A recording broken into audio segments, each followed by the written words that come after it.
Halo semuanya, perkenalkan nama saya Zalfa Nafila. Di video ini, saya dan teman-teman saya, Ardela dan Ivanda, akan mempresentasikan tentang bahaya limbah kain perca dan bagaimana cara mengatasinya. Sebelumnya, apa sih limbah itu? Pengertian limbah menurut WHO yaitu sesuatu yang tidak berguna, tidak terpakai, tidak disenangi, atau sesuatu yang dibuang berasal dari kegiatan manusia dan tidak terjadi dengan sendirinya. Pengertian lain yang berasal dari keputusan Dewan Perindak RI tentang prosedur impor limbah menyatakan bahwa limbah adalah bahan atau barang sisa atau bekas dari suatu kegiatan atau proses produksi yang fungsinya tidak sesuai dengan aslinya, kecuali yang dapat dimakan manusia dan hewan.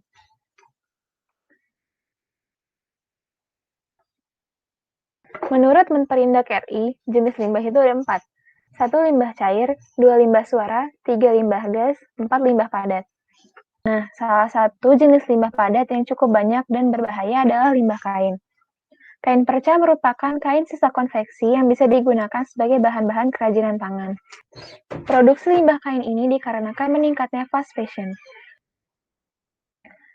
Disalin dari website zerowaste.id, fast fashion merupakan istilah yang digunakan oleh industri tekstil yang memiliki berbagai model fashion yang silih berganti dalam waktu yang sangat singkat, serta menggunakan bahan baku yang berkualitas buruk sehingga tidak tahan lama. Trashback Community atau TC, salah satu komunitas peduli sampah gunung dan hutan Indonesia, menyebutkan pada kegiatan operasi bersih yang bertajuk Sapu Jagat, setidaknya ada 4 ton sampah yang berhasil dikumpulkan dari 17 titik pada Agustus 2017 yang lalu. Bisa dilihat di tabel yang disediakan bahwa limbah kain menempati posisi ketiga. Memang jumlahnya tidak sebanyak limbah plastik, tapi semakin lama, limbah kain ini akan semakin banyak dan akan sangat berbahaya untuk bumi kita. Banyak peneliti yang memperkirakan di tahun 2050, industri mode sudah menggunakan 25% dari anggaran karbon dunia dan menjadikannya salah satu pabrik yang paling berpolusi setelah minyak. Hal ini dikarenakan banyak manusia yang tergiur dengan barang baru di media sosial dan didengungkan oleh para influencer juga. Maraknya postingan Outfit of the Day atau OOTD membuat orang terus-menerus memperbarui outfit mereka. Selain itu, kemudahan mereka untuk mendapatkan pakaian dengan harga yang murah dan bagus membuat orang tertarik untuk berbelanja pakaian. Nah, kita udah tahu nih bahaya limbah kain bagi lingkungan. Bagaimana sih cara kita menanggulanginya atau bagaimana cara kita mendaur ulangnya? Selanjutnya, materi tentang bagaimana cara mengolah limbah kain akan dijelaskan oleh Ardela. Silakan Ardela. Terima kasih Zalfa.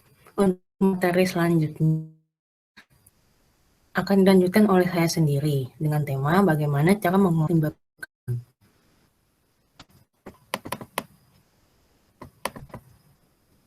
Pengolahan limbah kain saat ini yaitu dengan cara daur ulang.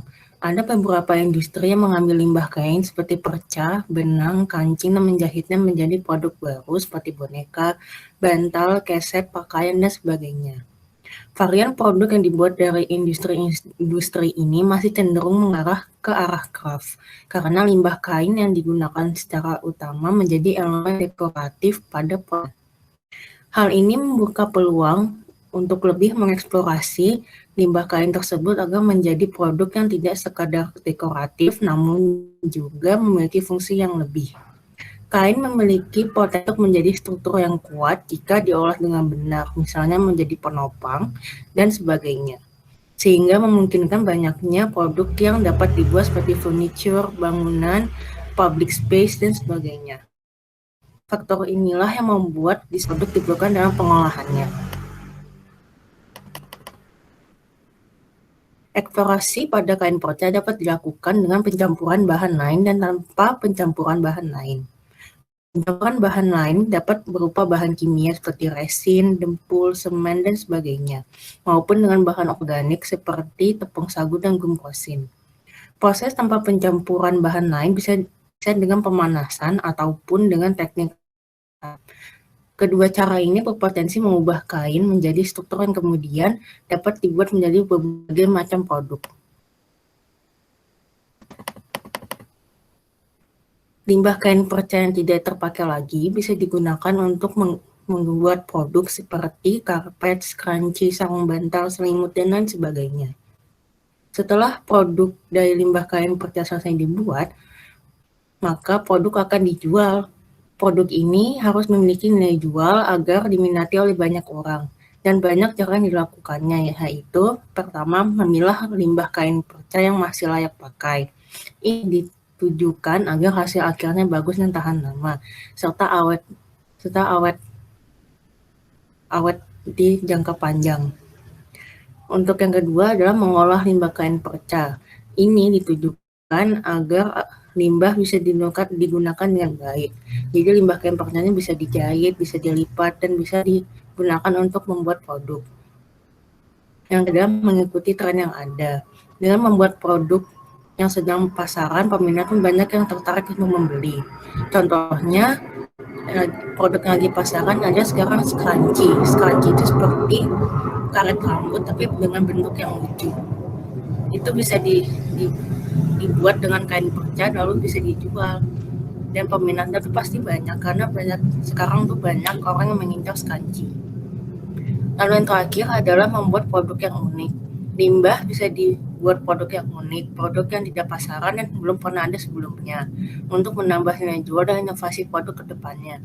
Jadi, limbah kain perca bisa dibuat produk yang unik yang belum pernah ada sebelumnya. Jadi, peminat pun makin banyak yang penasaran produk apa sih yang sekarang lagi unik yang belum ada sebelumnya, gitu.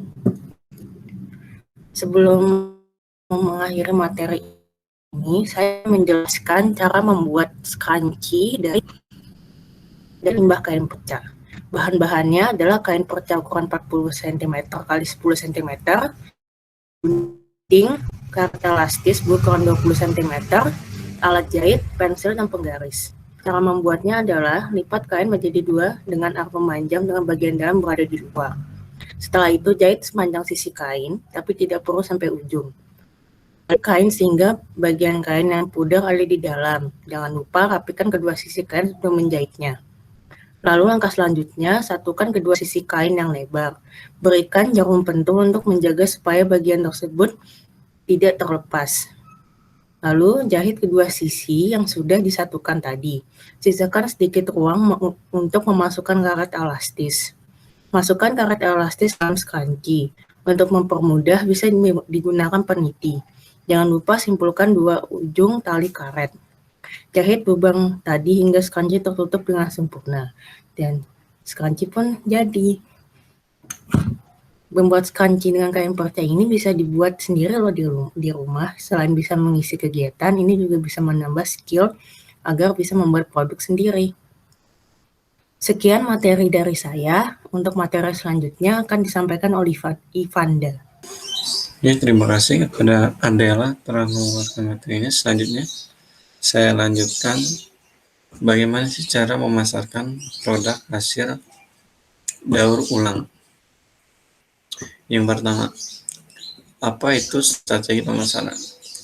Strategi pemasaran dapat dianalogikan sebagai sebuah peta untuk menunjukkan arah pada sebuah kesuksesan. Yang dimaksud arah itu yaitu tujuan perusahaan sebelum membuat perusahaan. Jadi kayak contoh perusahaan itu harus sudah membuat target dan capaian apa yang diinginkan perusahaan tersebut. Terus ada pengertian strategi pemasaran merupakan salah satu cara dalam mengenalkan produk kepada konsumen. Ini seperti beriklan melalui media sosial secara offline dengan cara membuka toko, terus memasarkan produk kain perca yang sudah jadi, seperti itu. Selanjutnya pelaku usaha harus terlebih dahulu membidik pasar atau segmen secara jelas. Jadi sebelum membuat perusahaan atau sebelum membuat produk, kita sudah tahu pasar yang jelas nih, pasarnya ini mau seperti apa. Contohnya kita mau targetnya ibu-ibu atau anak-anak, seperti itu. Selanjutnya, tujuan strategi pemasaran. Yang pertama, meningkatkan motivasi pengembangan bisnis. melihat, contohnya seperti melihat peluang, terus seperti apa yang di permintaan pasar, yang diinginkan pasar, terus mencari ide-ide baru untuk memotivasi pengembangan bisnis. Yang kedua, membuat koordinasi tim lebih efektif. Ini lebih ke pengaturan setiap divisi atau setiap anggotanya tim tuh, jadi harus sudah ada setiap divisinya, setiap anggotanya udah harus tahu ngapain aja sih di dalam perusahaan. Nah, itu. Yang ketiga, merumuskan tujuan perusahaan. Seperti membuat target capaian, tujuan perusahaan seperti yang di awal tadi. Pengawasan kegiatan pemasaran ini lebih ke ini ya, perusahaan besar gitu. Jadi udah harus ada pengawasannya di dalam perusahaan tersebut. Kemudian selanjutnya ada konsep strategi pemasaran. Ada dua. Yang pertama, segmentasi pasar. Proses pengelompokan atau pembagian calon konsumen berdasarkan karakteristik yang berbeda. Contohnya seperti dari rentan umur yang berbeda, kemudian kayak tadi ibu-ibu atau anak-anak, seperti produk jadinya limbah kain ini bisa kita membuat karpet. Nah, karpet ini tujuannya untuk ke anak-anak atau ibu-ibu, misal kita buat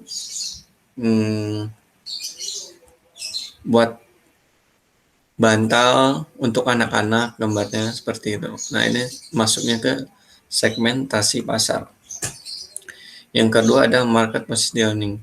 Tindakan perusahaan untuk merancang produk dan bauran pemasaran agar dapat tercipta kesan tertentu di ingatan konsumen. Nah, ini kesan juga bisa dibilang seperti experience konsumen saat menggunakan produk yang kita jual. Seperti dari contohnya kayak limbah yang kita buat, misalnya kita membuat limbah kain perca ini kan kita membuat karpet. Nah, karpetnya tuh kita menggunakan bahan yang berkualitas, yang bagus, yang masih layak dipakai. Kemudian kita misalnya ikatan jahitannya itu sangat kuat, jadi konsumen tuh pas saat membeli terus tercipta kesan yang bagus terhadap produk yang kita jual. Jadi konsumen nggak kecewa gitu, bisa dan bakalan beli lagi dengan produk kita yang berkualitas. Selanjutnya ada fungsi strategi pemasaran.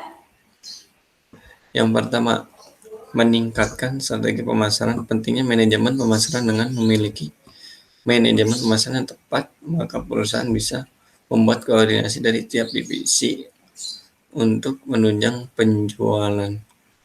Ini seperti kita harus sudah punya visi memanage, jadi kita harus bisa memanage anggota-anggota. Seperti kayak kita sedang membuat kain limbah ini, kita harus melihat nih, ini tuh udah benar apa belum gitu. Jahitannya apakah salah, bagaimana, kita harus ada yang memanage, ada yang melihat. Kemudian distribusi menjadi lebih efisien. Seperti siapa target pelanggan Anda dan kisaran harga yang Anda dapat tahu. Jadi kita tahu nih harga, misalnya untuk anak-anak harganya kan harganya terlampau murah ya kalau anak-anak. Seperti itu. Selanjutnya terakhir ada contoh pemasaran. Yang pertama, pemasaran lewat media sosial. Seperti kita bisa melalui e-commerce, penjualan, terus marketplace sama ya. Terus ada selain itu juga kita bisa menggunakan media sosial pribadi, kita beriklan lewat Instagram, Facebook, mungkin kita membuat seperti konten gitu. Di Twitter juga kita bisa berpromosi tentang limbah kain perca ini yang sudah kita buat. Kemudian ada search engine. Nah, ini search engine ini contohnya itu seperti membuat website tentang pengolahan limbah kain perca yang kita sedang jual. Terus yang penting dari sini kita tuh harus memperhatikan si judul website dan isi konten dari website tersebut. Karena itu yang mempengaruhi dalam search engine misal di Google. Jadi misalnya kita judulnya pengolahan limbah kain perca. Nah, itu tuh isinya juga harus sesuai dengan judulnya yang di situ. Karena kalau tidak sesuai nanti si Google tuh kalau tidak sesuai bakalan tidak memprioritaskan pada saat ada orang yang mencari di Google mengetik limbah kain perca. Nah, kita tuh tidak teratas kalau kita tidak isi konten tidak sesuai dengan judulnya. Makanya itu penting yang namanya search engine. Itu bisa kita bilang juga ada keyword. Nah, selanjutnya yang terakhir ada pemasaran konten. Ini seperti kita membuat video interaktif tentang limbah, tentang produk yang kita jual.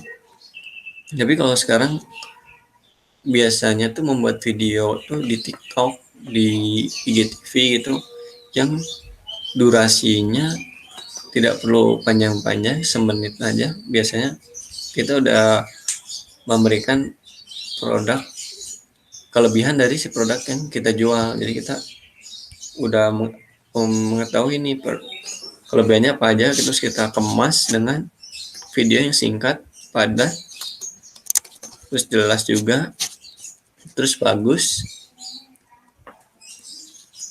Nah, seperti itu. Jadi nggak usah panjang-panjang, ntar audiens juga kalau terlalu lama bakalan males juga gitu. Jadi emang harus kita nyarinya sekarang tuh lebih ke di bawah 1 menit untuk pemasaran konten seperti itu.